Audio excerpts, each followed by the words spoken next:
What's cracking, people? Angelic Mayhem here. So, if you are as big a fan of the third-person Space Ninja game Warframe as I am, then you should be very excited because on Friday there was a new update.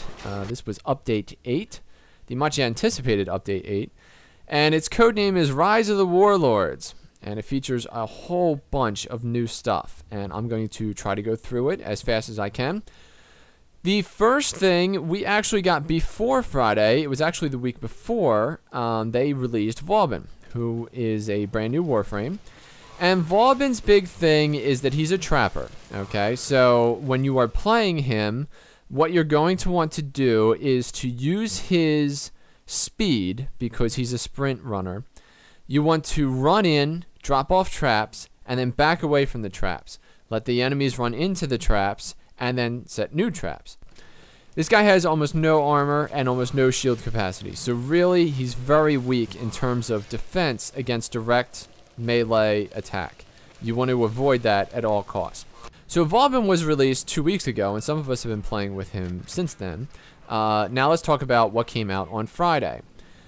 The number one thing that came out on Friday was the dojo, and this is a really cool place that you can actually set up if you have a clan, and your clan members can all go there, alright?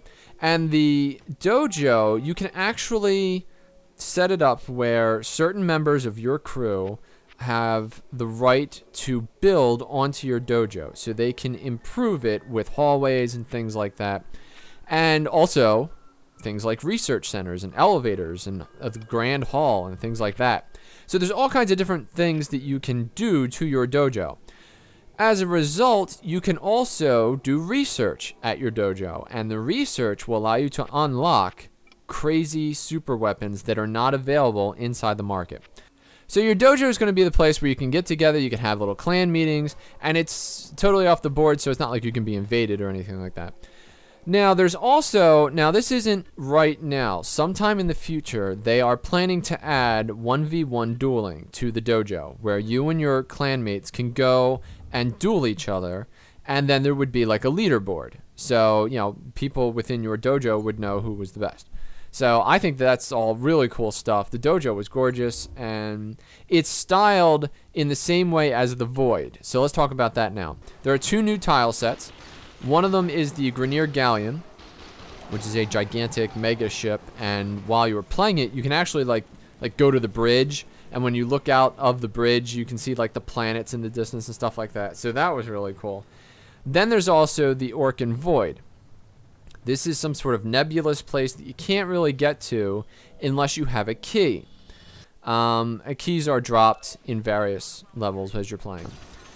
So the Galleon and the Void, those are two new tile sets, and your dojo is styled in the exact same way as the Void. It uses the same tile sets.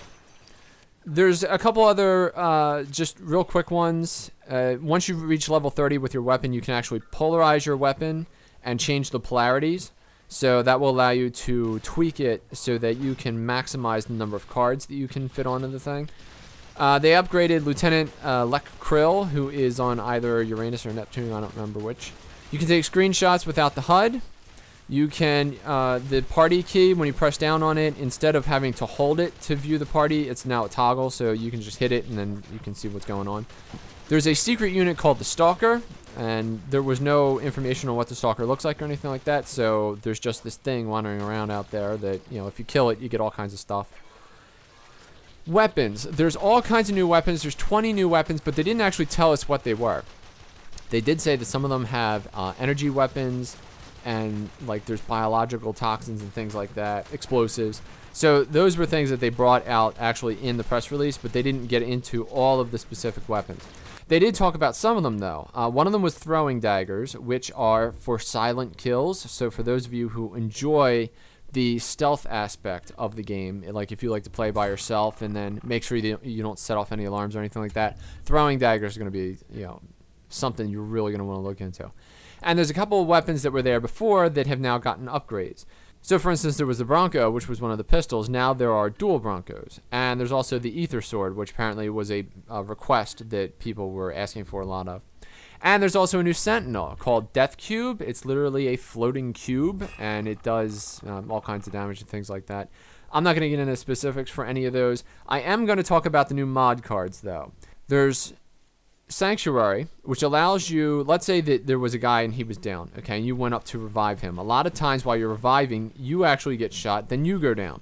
Sanctuary allows you to put up a shield around you and the guy on the floor so that you can't get shot while you're reviving him. There's Reach, which increases the range of your melee weapon. There's Master Thief, which actually will allow you to unlock locked containers. So you know when you walk up to a bunch of containers and one of them is green and then the others are red, you actually have a chance now. It's like 5% chance, but still, you actually have a chance to unlock those other lockers. I think that's a really cool addition. Insulation, which reduces the damage that you take from ice. Rage, which any damage that you take is then applied to your energy, and it charges up your energy. So I think that's cool.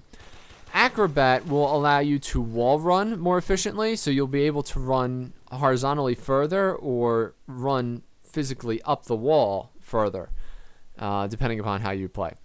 Hawkeye and Eagle Eye are pistol and rifle zooms. Now, of course, you can zoom with your weapons now, but it's actually like an increase, so you can see further away.